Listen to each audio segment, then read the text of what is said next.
So, Ant, about that goal, the second goal, that header goal, that was great. But I like practiced that a million times, so it would have been I would have just like kept running out of the stadium if I missed that, because I knew how to do that already. The second goal, Higgins, first of all, those balls she was always giving us. I mean, how could you not do good with those kinds of passes? And this pass, it was like this lofty ball. It went in between their sweeper, and it was like bounced. And then I saw her waiting for it. Well, at halftime, I had already decided I was going to be a heat-seeking missile for every ball. Okay. And that was just that. And I just was like, after it, and she hesitated, and I just like was, it was no foul at all. Could have been maybe a little one. And he went off to the side, and I had the ball, and then it was 1v1. So the keeper came rushing out, and I touched it long to the left at kind of not a good angle. So the goal was open, and I could have shot it lefty, but in my mind, from all of that training I had done, like on scoring angles with the ball running away from the goal, I saw like 18 versions of each surface that I could use to kick that ball in. And the left-footed version was the ball's running away from the goal, and if I hit it with my left foot, it could go to the side or into the side netting. And I'm pigeon-toed, so it's impossible to do inside of the foot at that angle. So I knew my body. So that's why I touched it back, and I was like, I made the angle wider, and then I just passed it in. You're listening to the Vision of a Champion podcast with Anson Dorrance, 8-time Coach of the Year, 22-time National Champion, coach of the 1991 Women's World Cup team, Hall of Famer, leader, and mentor to so many in the soccer community. On this podcast, Anson brings on players and coaches to discuss what it means to be a champion, the drive, the passion, the desire, and yes, the stories. Here's your host, voice of the North Carolina Courage and North Carolina FC, Dean Linke.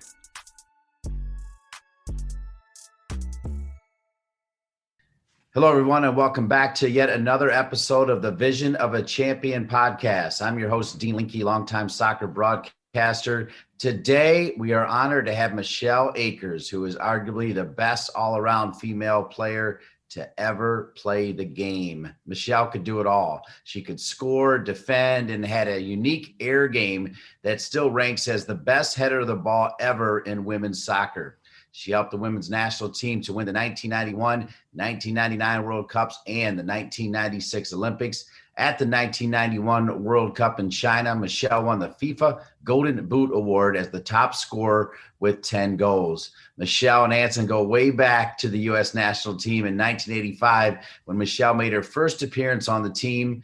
I was a young U.S. soccer press officer during her tenure, and when anyone asked me on the Rotary speaker circuit who was the greatest U.S. player I was around, men or women, I answer the same way every time: the great Michelle Akers. And today we get to witness two legends of the game, Michelle Akers and Anson Dorrance, talk about chapter 19 called Maintaining Your Balance. Michelle, it's great to be back with you. Welcome to the Vision of a Champion podcast. So happy to be here with you guys. Can't tell you. All right. And Anson, this is, I know, a thrill for you as well, because I know you've got great stories about Michelle Akers, who she is and what makes her great. So let's get going. Anson, you fired up with Michelle Akers?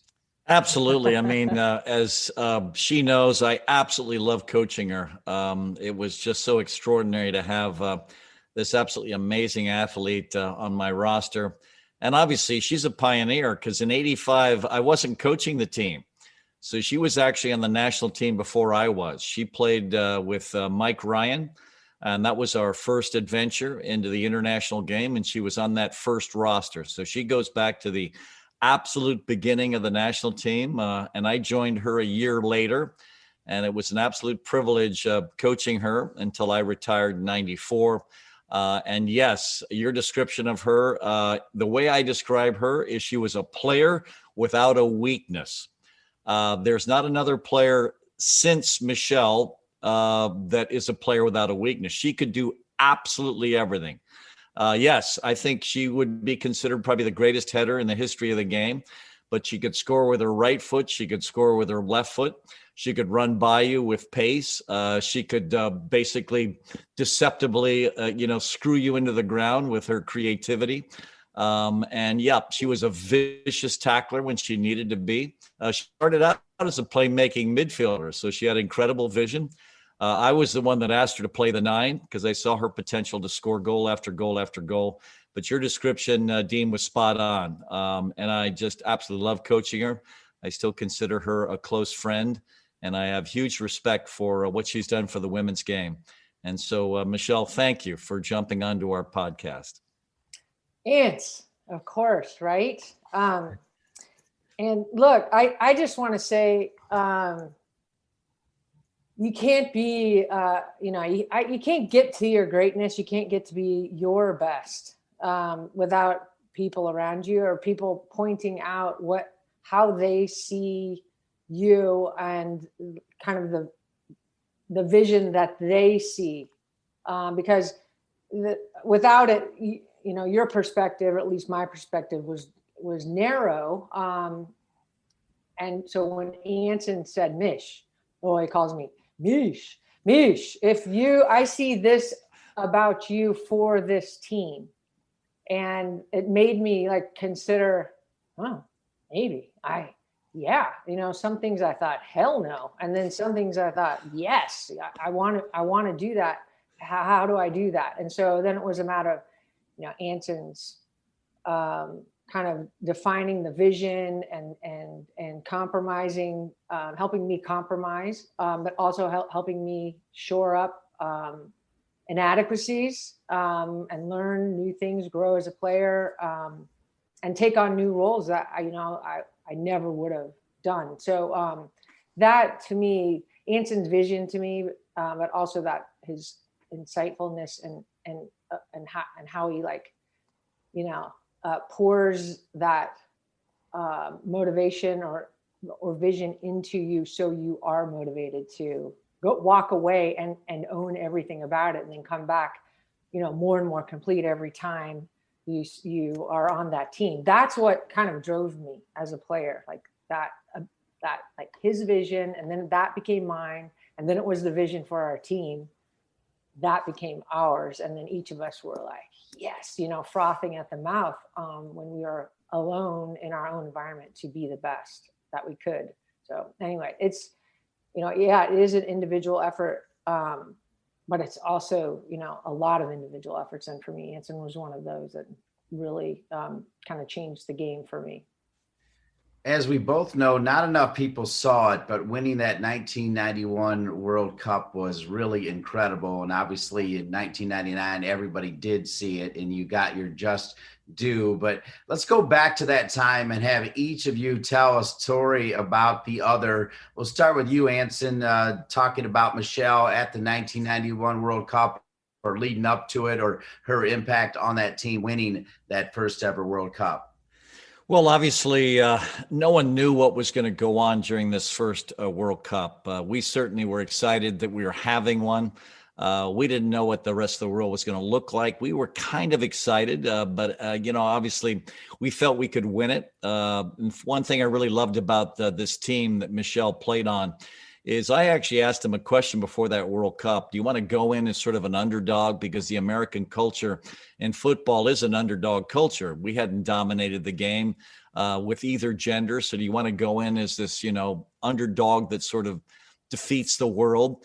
Or do you want to go in as this, just this velociraptor and sort of stand there like Godzilla and just destroy everyone? And of course, Dean, my personality, but Michelle's was exactly the same. So we didn't go in there, on cat's feet and sort of sneak into this event. We went in with the idea we are going to just destroy everyone. And so Michelle's description of, the vision that we established for ourselves is absolutely spot on. We went in there to demonstrate to the world that we were going to be world champions right out of the gate. And it was so exciting for us because obviously there are all kinds of critics out there that told us, well, the United States had never been in a World Cup. And I remember Hubert Vogelsinger, for those people that are my age, was so critical of us, saying, oh, no, the United States women don't know what they're getting into. This is a different event. And these were people that motivated me. I mean, gosh, and Michelle is motivated the same way. I mean, tell either one of us that we're not going to do something, and holy cow, are we going to absolutely prove you wrong? So I love the mentality that we went into this event with. And I also love Michelle's mentality in this event because holy cow, did she score goal after goal after goal after goal. I mean, of the spectacular level. And then, of course, in the world final, and I have to admit this because I want to genuflect to the Norwegians who actually had the run of play in that final. Yeah. I would say they had 55% of the game. We had 45%, but they didn't have Michelle Akers. And Shannon Higgins served a great ball in the air, and Michelle Akers probably beat the second best header of the ball at the time to finish the first goal for the U.S. Obviously, they got back in the game, and then Higgins sent another ball through, and I can remember this. I will remember this for the rest of my life. There's a sort of a 50-50 ball between Mish and the goalkeeper. And I'm thinking, oh my gosh, this is our chance. And sure enough, Michelle dribbles the goalkeeper. She's got this open net, but it's on her left foot. And I'm thinking, shoot it, because I didn't want her to be closed down before she got the shot off. And then she calmly ran around her left leg. I'll never forget this, and pushed it into the back of the net with the inside of her right foot. And I'm in full panic mode thinking, she's taking too long to finish this. And then, of course, the rest was history. That was the two goals that helped us win that world championship. And obviously the margin was certainly a collection of wonderful players in all positions. But in that game, it was two incredible goals assisted by Higgins, but the goals were scored by this woman that we're interviewing right now. And in that event, by the way, there was no balance. I mean, we're talking about a chapter of maintaining your balance. But heck, I think it was game, 2 days off, game, 2 days off, game. Are you kidding me? And we high pressed. But I was so proud of us walking out of that, dominating the world's game. And obviously we have the catalyst that scored 10 goals in that event. So again, I'll let Michelle look at her version of this, but that's the way I look at it. Yeah. Okay. So I'm laughing so hard because about 50 different memories come in from that entire tournament, right, Anson? Oh my gosh. So for me, that World Cup started for me at least a year before, a year and a half, 2 years, because Anson took me. I loved center mid. I'm a playmaker. I am. Being the definition and role of a playmaker is who I am off the field. So I loved playmaking. Okay. And for him, Mish, I want you to play striker. And I was like, no, I don't like striker. I don't want to play back to goal. I don't want to take people on 1v1. That's not my personality. It's totally uncomfortable. And I don't like it. So there was some convincing there, although he may have not known, because whenever Anson's like, I want you to do this, you're always like, yes, I would be happy to. Right. So it was really, a mental struggle for me to embrace that and figure out how do I deal with this challenge. Right. Because I want to be the best for my team. But also the other thing is, if Anson says this is the best role for me for this team, I want to accomplish that. I want to be that. Because the opportunity there for me, I know will open up even wider doors for my development and growth as a player and a person. So I said, okay, well, crap, how am I going to do this? Because there's nowhere place to play. I was playing with semi-pro men's teams, going to tryouts just to train, and playing with the college guys just to train. So what am I going to do? So it landed in my lap. I went and played professionally in Sweden, in Stockholm, and on this team called Tyresö, which I'm totally butchering their name, and they made fun of me all the time on how I said it. But I played for this D2 team who was wanting to be go to D1, and they wanted me to be their go-to game changer, game winner player, and that's the exact player Anson was asking me to be. So I was like, okay, this is perfect. So I went there. They could have been axe murderers. I didn't even know what I was walking into. So, but it ended up, the coach was the Swedish women's national team coach, Gunilla Peikel, and their assistant coach was Marika, who was the head coach for their youth national team. Those were my coaches. And I lived in this castle, the slot it's called, this castle, the nicest people. And it was the best environment because I had to every single game win the game. So I had to figure out, because Swedes, at least at that time, are more pass the ball, which was me. Okay, so I had to be different, and so Gunilla was always like, be like Michelle, score the goals, take the shot, don't pass. And I was like, but Gunilla, that's not me. I'm trying to be this other person. So this whole season, I put myself on purpose in the most awful conditions for me personally, but as a player, it was the best because that's the role I needed to learn to excel at. So how do you play? How do you score goals when you're marked by 3 players everywhere you go?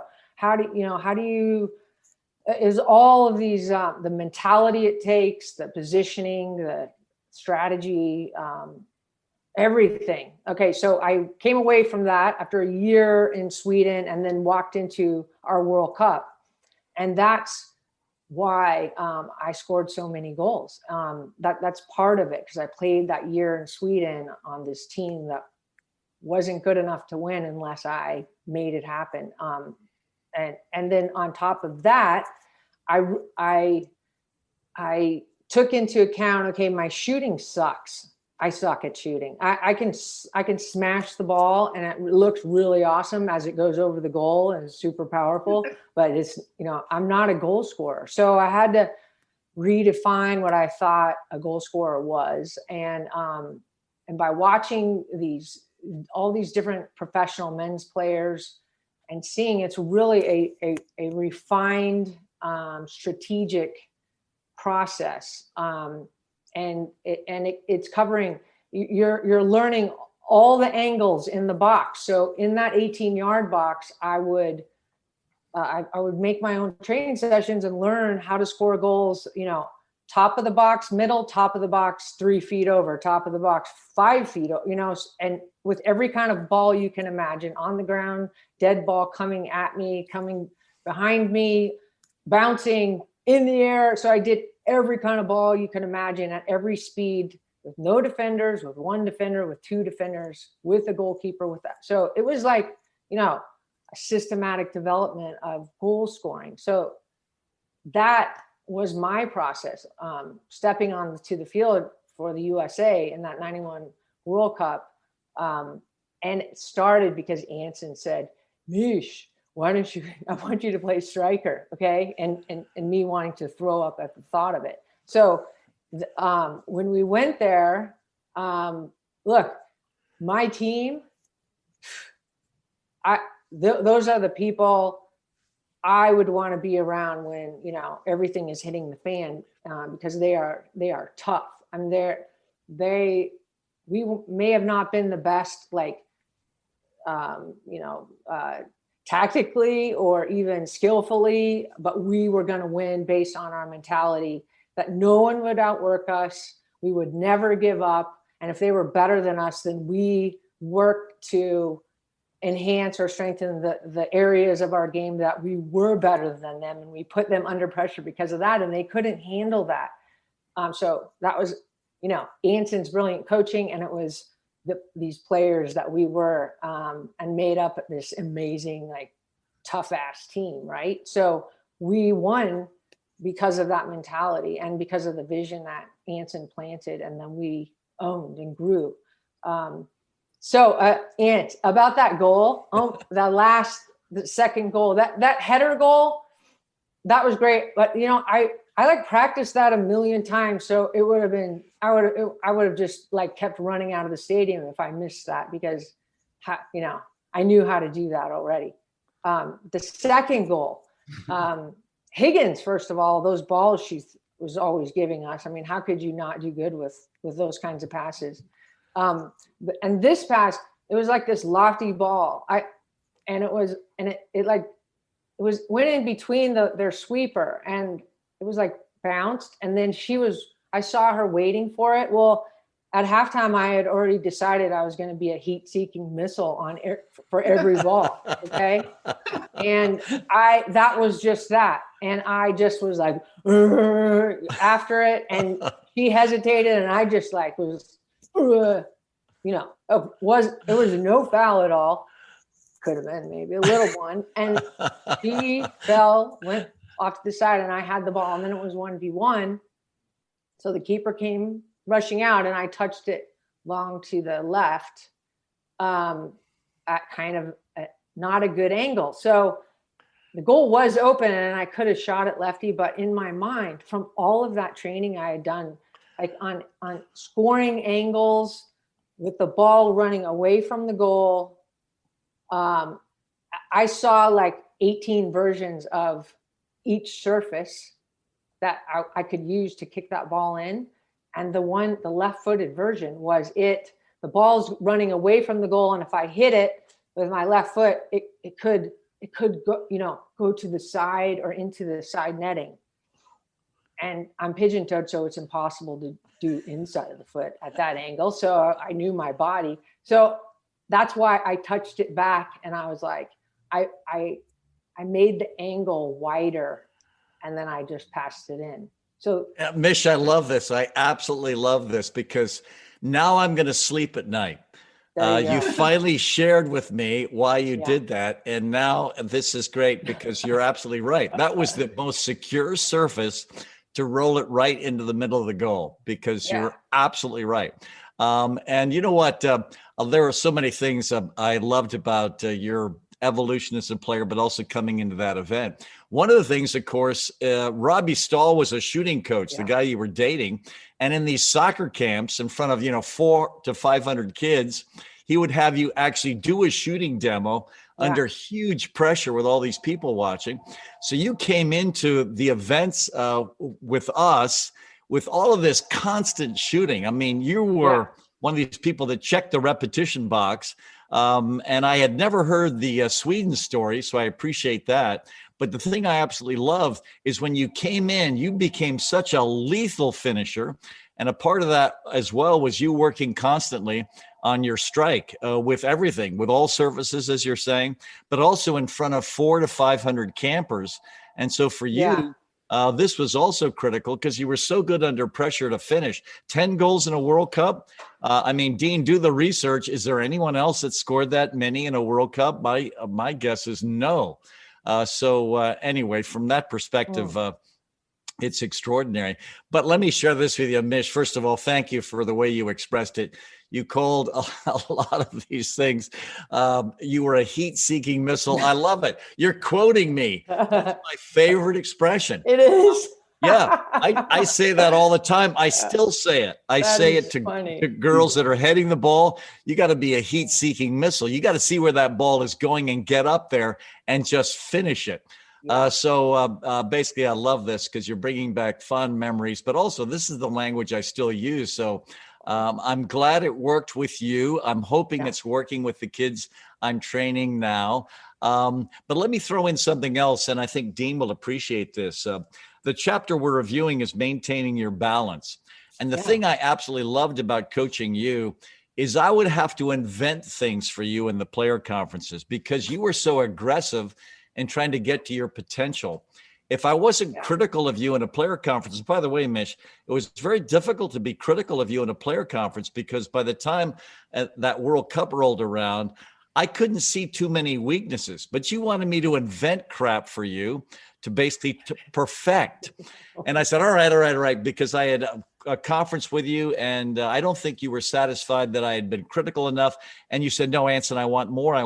What do I need to work on? I said, okay. I invented this thing called tactical agility.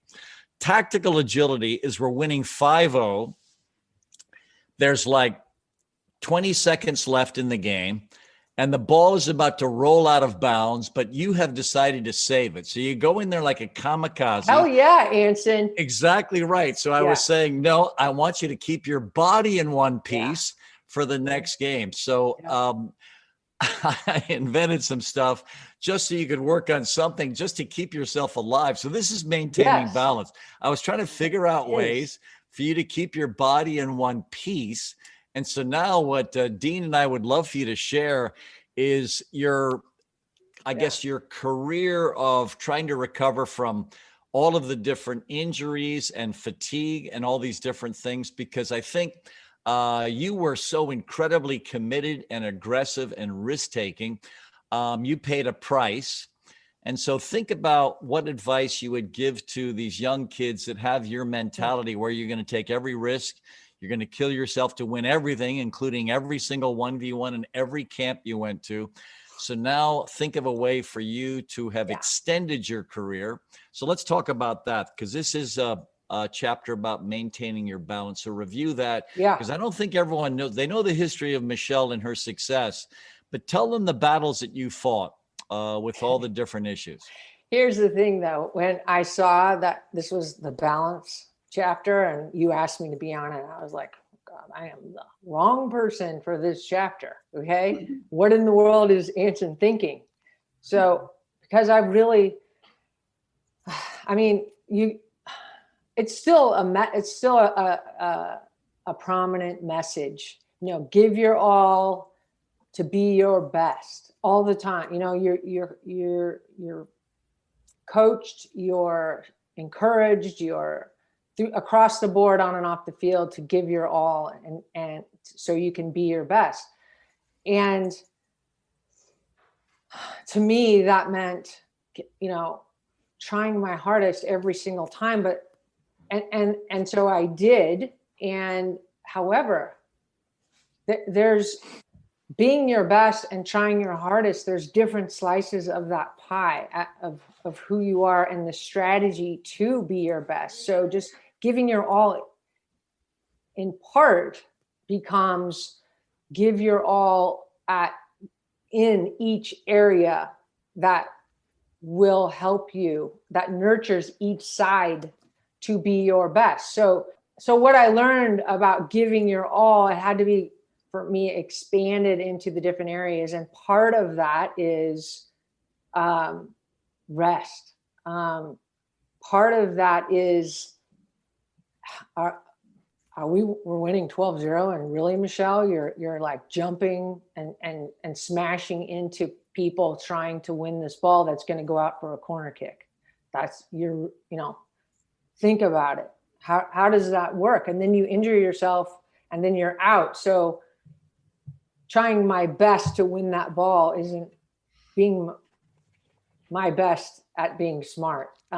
So this is what I learned, that being my best is actually being balanced. But I don't hear the contradictory thing is, I think to be your best, you're not going to be balanced, but it has to, but you have to give your all at making up for the kind of extreme focus or extreme effort given. That's my cat. My extreme effort given by implementing a more balanced overall approach and practicalness to what your body can withstand, what you expect of yourself, what you can give without falling apart, and what your goals are as a player, both short term and long term. So that for me is the balanced part. And the tactical agility, oh my gosh, Anson.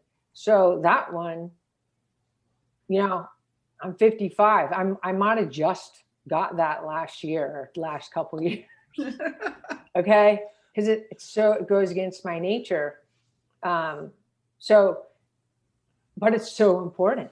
And I think, it applies to coaches as well, and how they're developing their players and what they're expecting of their players. And I think coaches have more of an opportunity to be balanced or provide a thought out in advanced balanced approach to teaching their players this, but also providing it for them throughout the season and throughout the time they're spending with them. But I think it's such a good lesson, like for me, because it's not about everything just crashing into people, giving your best and running your fastest and doing 1,000,000 miles of fitness and lifting 1,000 weights. That's not it. So the myth needs to be busted on that one. Hey everyone, we're going to take a quick break here to tell you about our sponsor, Soccer.com. Anson has been coaching for 44 years, and it seems like Soccer.com has been around nearly that long as well. It's pretty close, as the Soccer.com business has been family-run and based in Hillsborough, North Carolina since 1984. If you're a player or a coach who needs soccer shoes, equipment, gear, whatever it may be, do what the pros do. Head on over to Soccer.com. I hope you've been enjoying the podcast, and I wanted to make you aware that Anson just released a new audiobook version of his hardcover book, The Vision of a Champion. Now you can listen to the book narrated by Anson Dorrance and switch back to the free podcast to hear the stars of the women's game discuss each chapter. The Vision of a Champion audiobook is available on Apple Books, Amazon's Audible, Google Play, or wherever you get your audiobooks. To find it, simply search The Vision of a Champion audiobook. Now, let's get back to the show.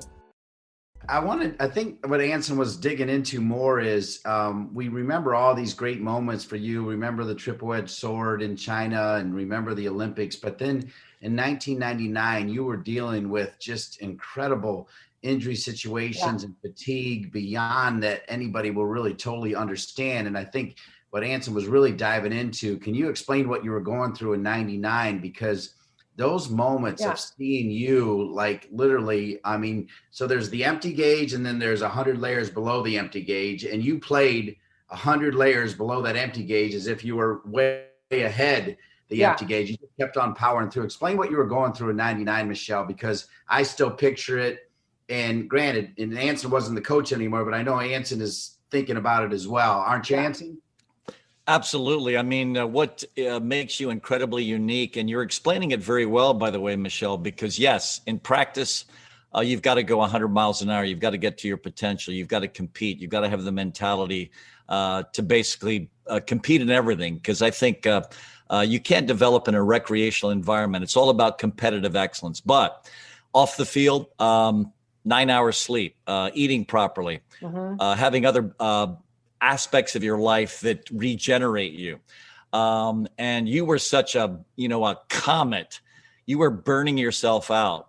And I think there's a point where you've got to figure out a way. And we as coaches, you're absolutely right. We have to figure out a way to make sure our players have a balance in their lives while they're still competing 100%, because you don't want to come into practice, deciding to give 50%. No, you've always got to, compete at the highest level to develop mentality, et cetera. But by the same token, we've got to figure out a way to help our players get to their potential by having them recover from injuries, by giving them rest, by supporting them, and not just supporting them with coaching ideas, but supporting them socially, so they know they're cared about, that people do support them and care about them. And I think you were one of these kids that we relied on so much that you took it to heart. And then to some extent, you were exhausted in 99. And I think that's the rest of us basically relying on you So talk about that. Talk about the exhaustion. Well, okay, so that's kind of I was, first of all, dealing with a lot of injuries. Because I was a targeted player, and so those injuries, knee surgeries, shoulder surgeries, head surgeries. So being such a targeted player, there's a huge price for that, and that was broken body. But then, so the other part of my personality is, look, oh my gosh, it's my job just to try. So if I like to try, so what if my knee is hurt and I can't kick with the inside of my foot? I can kick with the outside of my foot, or I can play all lefty. How good can I be doing that? And I could do it. I could still be a goal scorer. I could still be effective. And so I kind of liked that challenge. So that part, it didn't bother me. It was just like, it was just an injury. Okay. So it didn't bother me, and I could still play effectively and with an impact. And off the field, for me, when I was away from the game, I was not about soccer. In fact, I trained and worked really hard and probably did more than I should have. But in fact, my team would get mad at me. Like leading up to 96, the Olympics, we all trained in Orlando, Florida. And I had horses. I wanted to go horseback riding. I wanted to go to the movies. I didn't want to see them all the time. I saw them like 6 hours a day, and me. Why do we need to be doing more? So I had a lot of fulfillment off the field and didn't need that. So for that part, what happened was, for me, I got a autoimmune system illness condition, and that was what just tanked me out. Okay. So should I have kept playing, in this balanced chapter? And then I thought, well, maybe they're having me on because I am serving as a bad example, which is fine with me for the balance chapter. So maybe if looking at it in a balanced perspective, should I have, yes, I was exhausted. Was I mentally exhausted? No. Was I emotionally exhausted? No. Was my body? Yes. But I wanted to try. And so, I also have this thing in me, and, to just add to that, there's two things. One is, when people have this dream about what they, that's inside them that they really have no control over. So the soccer thing, so many people told me, yeah, that's not a thing. That's not a thing. My parents told me that's not a thing, Michelle. And I was told that my whole life, and yet it's a thing. Okay. So it was there before any of this was here. Okay. So to me, that's divine. That's put in you from something bigger than just a little girl, like wanting to play soccer, and win a gold medal. It's bigger than that. So that is the thing I was tapping into. And that's the only reason, and that I loved playing for my teammates. Like, I love supporting. I look at myself as just a supporting cast member, by the way. Like, my job is to make everyone be their best. And I love that. Like, that's the thing that it was really exciting for me too. And so by reaching my potential, I make everyone better around me, and to see that is my joy. So while this was going on in 99, and my dad is going, God help me, why I'm watching her do this all the time, and this is horrible. But for me, it was was horrible and hard, but it was also, who am I, right? Who am I in this challenging situation? This has been in me since I was born, and to not follow through with it would have been worse than playing under hard circumstances. No, So, Mish, I'm with you 100%. Yeah, I love it. And let me jump in, because this is the way I saw you, because I'll tell you, I always talk to my players about this. You can't play through injury, but pain is manageable. And it's incredible how many players, if they feel pain, they just back off. And obviously pain can indicate injury, but pain is also something, if you're not injuring yourself, you can play through. And you were an incredible example of that. My admiration for you because of that is off the charts. And so is any player that's ever played with you, but any coach that's ever coached you. And so I think you're an incredible example of that. It's sort of interesting the way you gathered some of the injuries, because obviously you were a target, but one of the most comical shoulder injuries I've ever heard of is Mish is running down, slapping the hands of all these fans coming out of a stadium. And all of a sudden, one of the fans decided to grab your hand to shake it. And you were running along, and all of a sudden he pulls your shoulder out of its socket because he wouldn't let my feet. Yeah. So basically, one of your worst injuries wasn't even on the field. Yeah. It was you basically slapping the hands of all the fans as you're running by them to sprint into the locker room. And all of a sudden, this one excited fan grabs your hand, and you go jerking back because he's just yanked your shoulder out of its socket. Yeah. So talk about that injury. Obviously, you were targeted in every game, but talk about that injury. Yeah, things you can't, like, there's no tactical agility about that, Ants. Right? So that was in the 99 World Cup. I think it was the last game in that first round, and Tony had sat some of us to rest for the next match, the quarterfinal.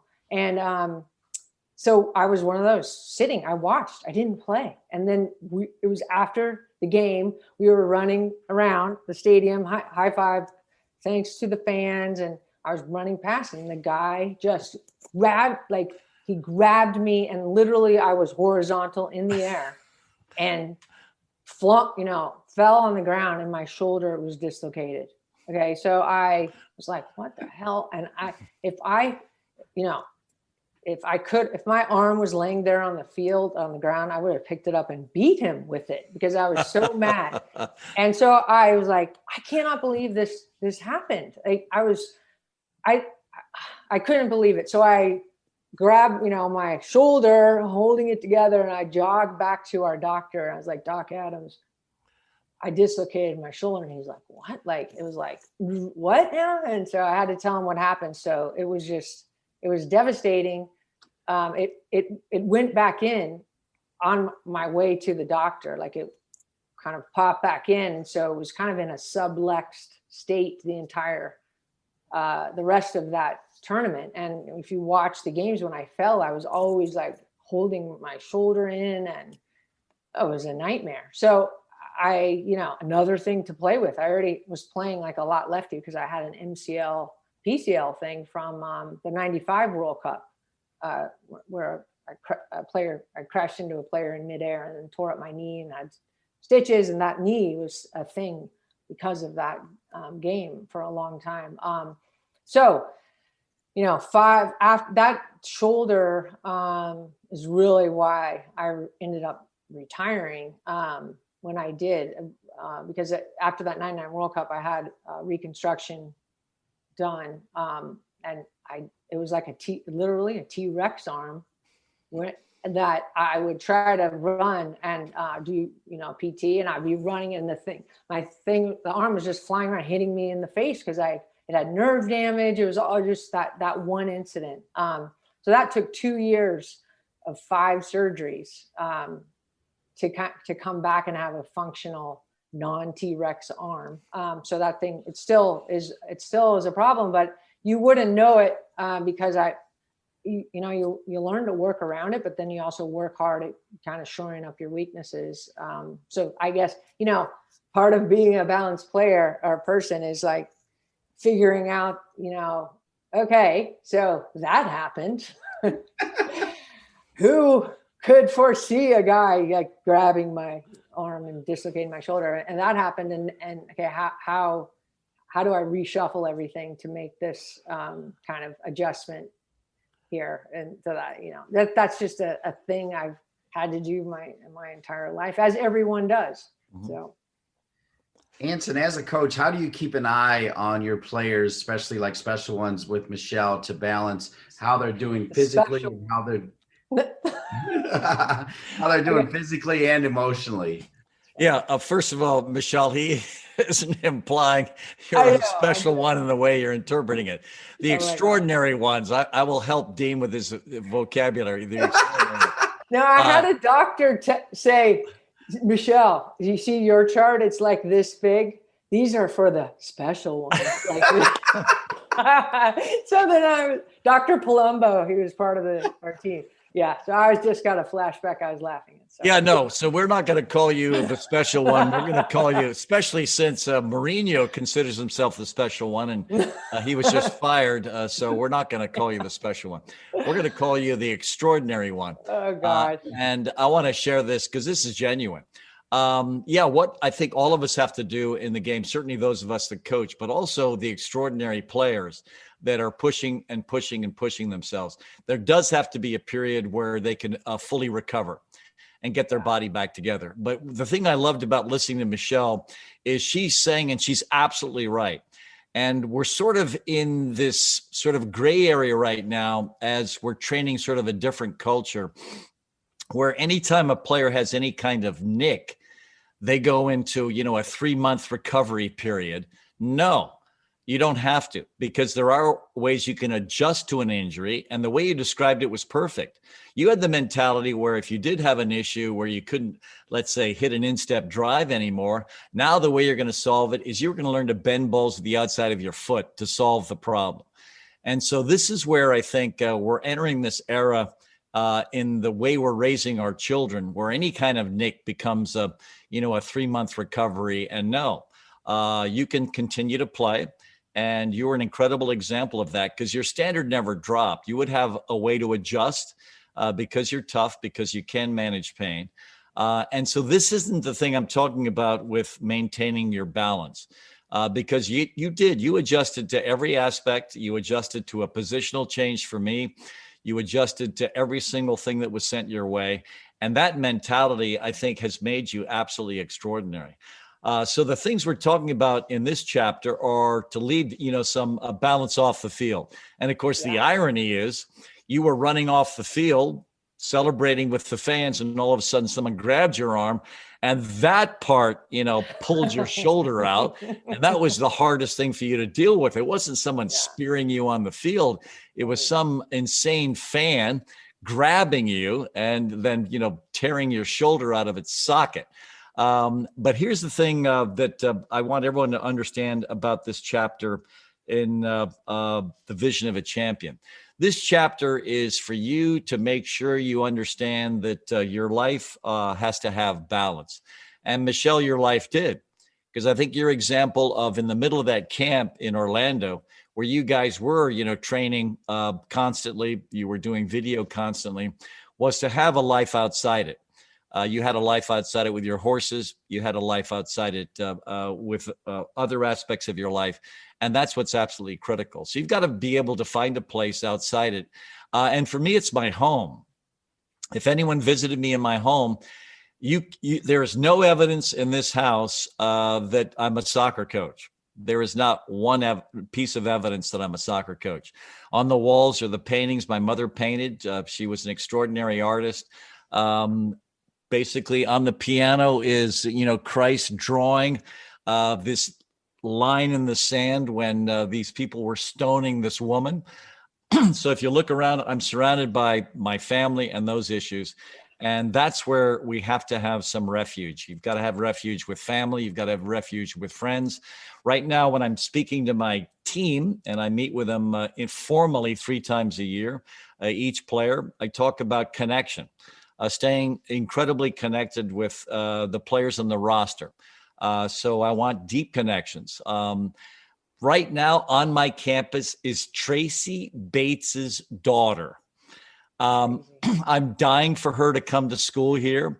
I would love for her to come to school here. Selfishly, why? Because I will see Tracy, one of my favorite human beings of all time. And Tracy, because you played with her in that 91 World Cup. So a lot of what we're talking about in this chapter is that sort of balance. And Michelle, you did have it off the field. Your love of horses is extraordinary. Your compassion for something, big in yourself like that is extraordinary. So for me, that's what this chapter is all about. Yeah. And you were a great example of this. So never think we brought you on because you're a bad example of this. No. I'm happy to be the bad example. So I was like, where am I fitting in? No. You're a great example. So not at all. So please know that.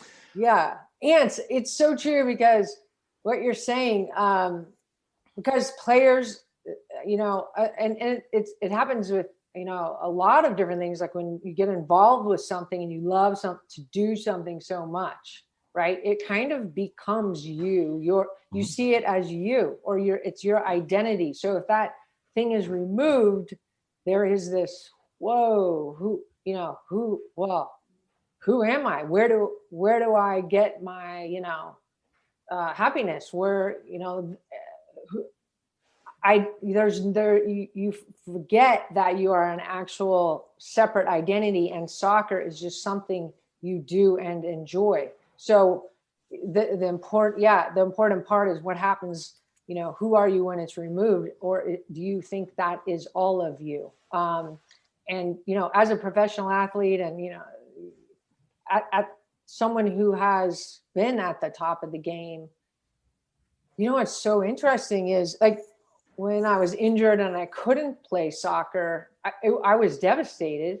Soccer was a lot of my time, and a lot of my friends were in the game. So if I was removed from the game, my support structure was gone.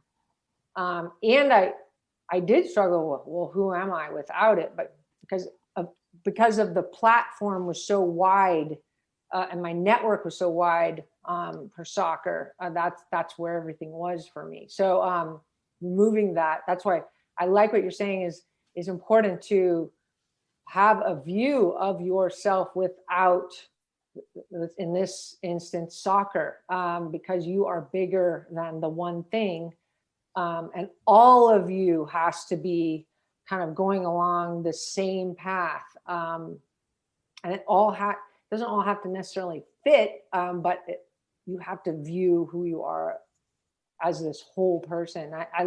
I so love that. I mean, I never had one soccer thing in here. Like the trophies and the memorabilia and all that stuff to me is like, why am I even carrying that around? It doesn't matter. I mean, it's wonderful to have been appreciated and acknowledged. That is a beautiful thing, but I don't need the thing there. I don't need that. And so I just have like, okay, art drawings, people gave to me, or my son drew, or whatever things are around. It's the same, but that took a long time to develop too. I wish someone had talked to me in more depth and actually kept kind of like, not kept me accountable about it, but not necessarily enforced it, but like kind of asked me pointedly to be accountable to myself, like kind of as a parent would for a kid, about who I am developing as, and how I'm seeing myself as a person, and where are my the other parts of me besides the game. And as a coach, especially a college coach, now these kids are around their teams and clubs, 24 hours a day almost. It's nonstop. So that part has to be really taken care of. Maybe the team like goes and well, here's a tennis tournament together or something. Right. I don't know. Well, Mish, one thing that I will treasure absolutely forever was the jersey you gave me. And obviously it was framed. I absolutely love it. It sits in the McCaskill Soccer Center because I'm incredibly proud of it. And the thing I'm most proud of in that jersey you gave me was the note you wrote me on the jersey.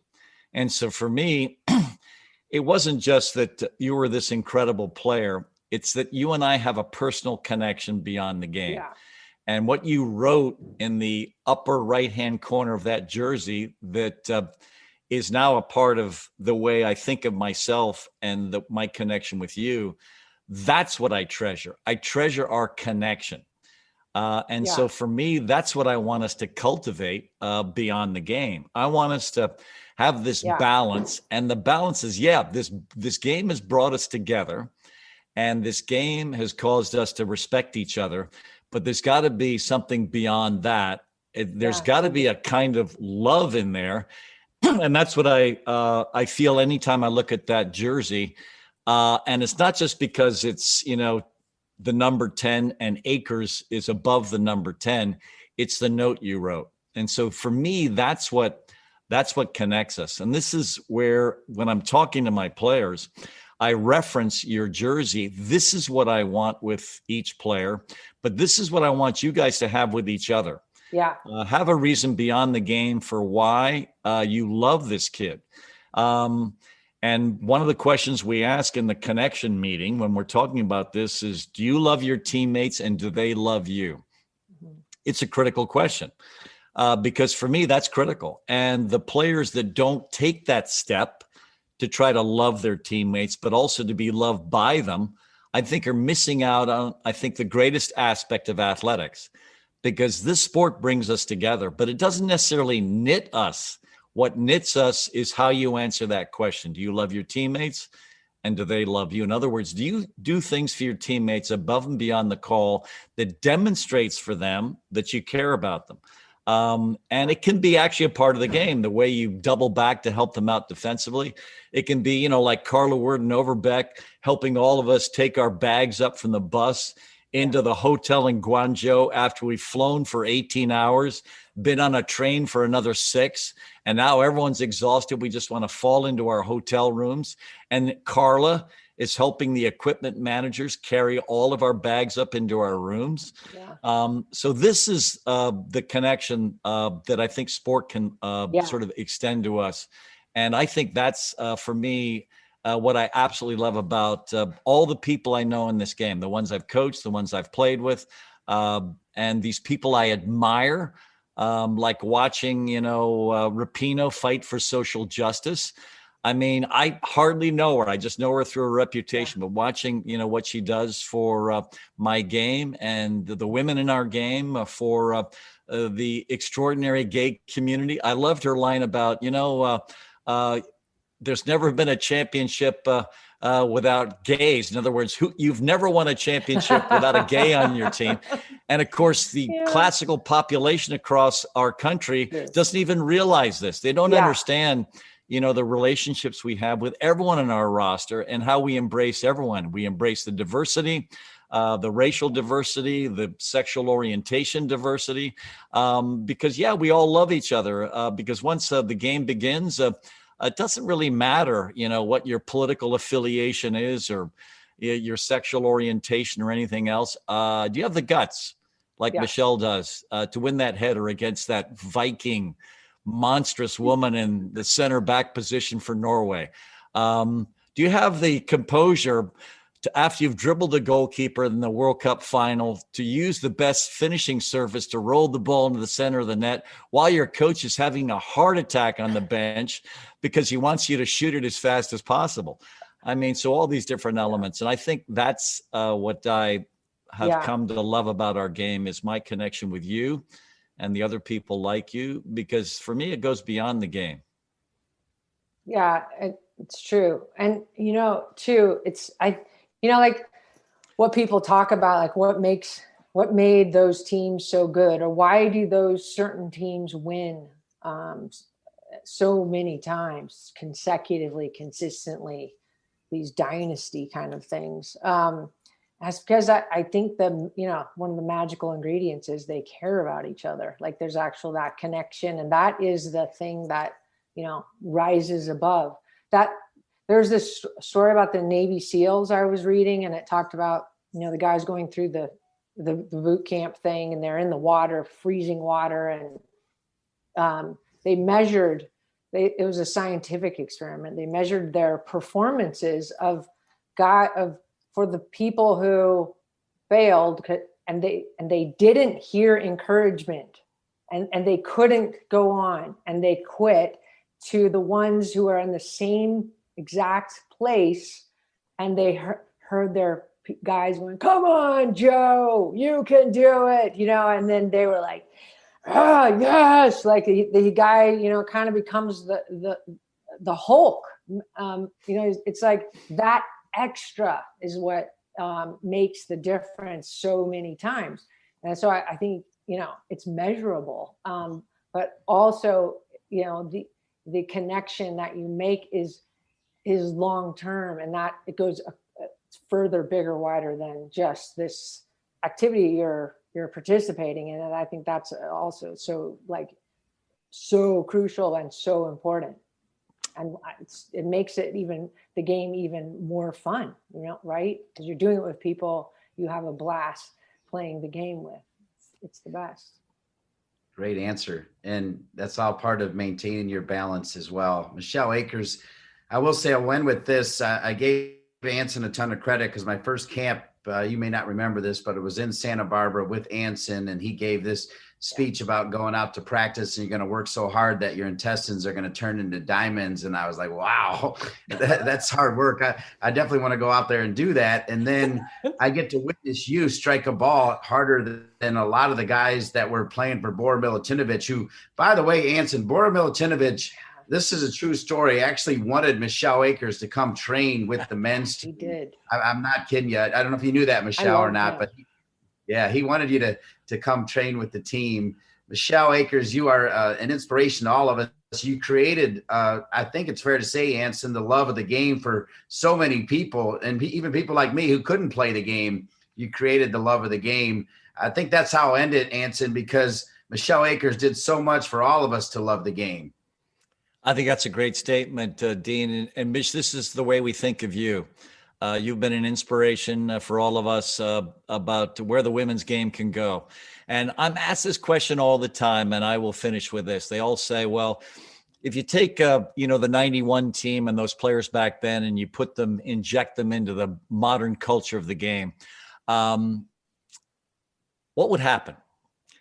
And here's what I tell everyone. The best players in 91 would still be the best players today. Yeah. Now, has the game evolved? Yep, the game has evolved. It's a higher level game now because the development platforms at all levels, from youth to professional, is at a much higher level. So the game has advanced. But the truly great players like Michelle, like Heinrichs, like Karen Jennings, those players even today would be the superstars today. And I have no issue defending that. And of course, they try to trap me by saying, what about your 91 team? If you were to have your 91 team play against, the 2019 world champions, who would win? I would say if those 91ers were training and playing in this era, I still think they would kick everyone's ass in. Because the truly great ones, their legacies, I'm never going to let them die. So if you think you're going to paint me into a corner by deserting those warriors that I was so proud of, that put the United States on the map, I never will. And the one we're chatting with today is one of the ones that will be on that pedestal forever. And you're so good. I could listen to you talk. I mean, even though that was some, talking about my teams and me, and I could still listen to you talk for hours because it's so, like, right now, guess what I'm going to do next? Oh, I'm going to be a heat-seeking missile out in my barn cleaning up horse manure. That's what I'm doing. I'm putting my Olympic gold medal skill and intensity towards that next. Hey, Ants, you mind if I jump in real quick? Mish, my daughter's playing with a bad ankle right now.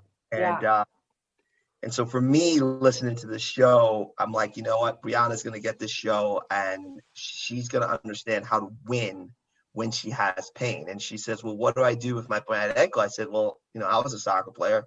Ankles are ankles. Ankles hurt. I said, but you can play with a bad ankle. And I said, as long as it's not broke, you can play with it. And so what I took away from this was, this is a show I'm going to give to Brianna as soon as I can, because we've got a national championship to win. And sometimes you have to win it and you're not going to be perfect.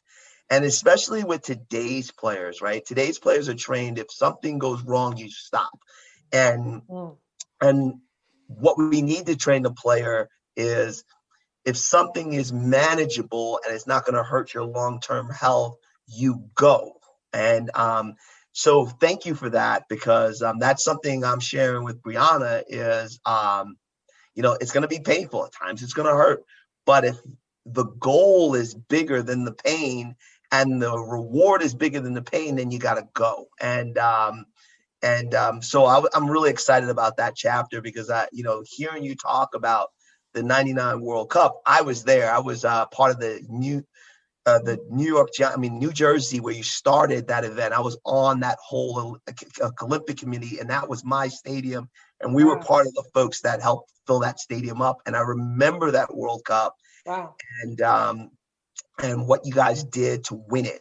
And, so I'm thinking about my daughter to 2021, and I'm saying, you got to figure out how to work through this, and how not only to work it, but how to win with it. And so thank you. I love it. That's part of the balance as well. Michelle Akers, a true honor. Thank you so much for being with us. No, you guys, thanks for having me. It's the best time. I appreciate it.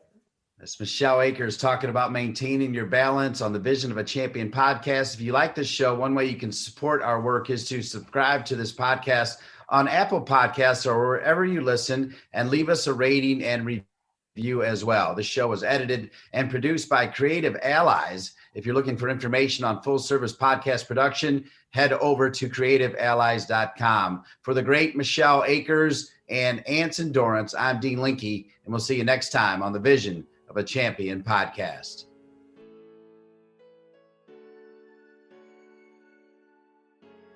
Hey, everyone.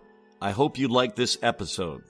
And I just want to thank all of the people involved in making this happen, and all of our sponsors, including outafootball.com. In addition to Spotify, Apple Podcasts, and all the usual podcast apps, you can listen to the show on outafootball.com, which is a new women's soccer community that is helping elevate the sport through sharing some of the top women's matches, highlights, and athletes from around the world. ATA is enabling women's football to shine its brightest, now and for generations of young female footballers to come. So visit atafootball.com to learn more. Hey fans, you can follow the Vision of a Champion podcast chapter by chapter by purchasing the hard paperback online. Simply go to AnsonDorranceSoccer.com. If you are ordering the book, use promo code VISIONCHAMP. That's VISIONCHAMP to get a 15% discount. And thank you for listening to the Vision of a Champion podcast.